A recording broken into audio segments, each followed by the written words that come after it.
Guys, Motodeng here.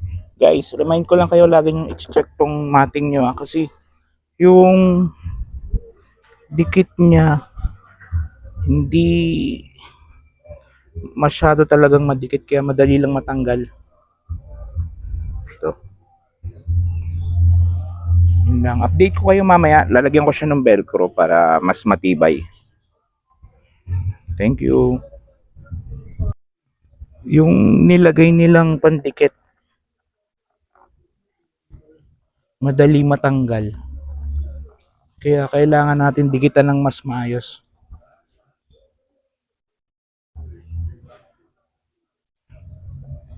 Yan, tanggalin muna natin yung lumang pandikit bago natin lagyan ng panibago. Pero yung gagamitin ko na velcro, hindi na yung katulad nito para hindi siya nakapix. Para pag naglinis tayo, matatanggal natin yung mga buha-buhangin sa loob.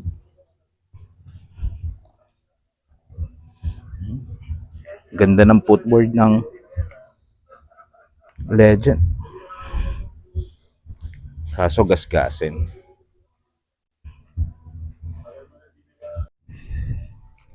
Guys, gamit kayo ng sticker remover para madali matanggal yung dikit-dikit.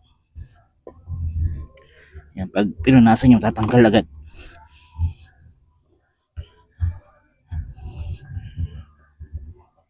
Yan. Mabilis siya matanggal, yung dikit-dikit.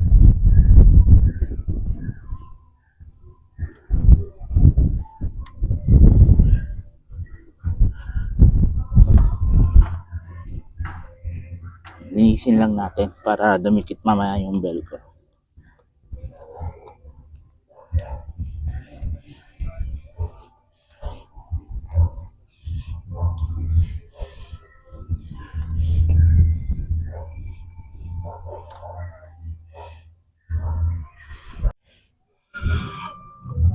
Ayan guys, apat lang nilagay ko. Itong apat na gilid lang. Tapos kakabit ko na. Tanggalin lang natin. Ano na? Kagaling. Inom na tayo. Yan na, vlog na. Vlog na. Iwan nga ako ni Dominic. Nagparehistro. Biglang umalis na. Oh. Nagbibisa ako. Natagalan siguro sa akin. Iwan ka? Iwan ako. Ay, busy extra na. Paparehistro niya. Now, Sige par. Si Rap. Tara, kabit na natin. Iyan na, matibay na siya. Maganda kasi hindi nakapix yan para pag naglinis tayo, malilinis natin yung ilalim.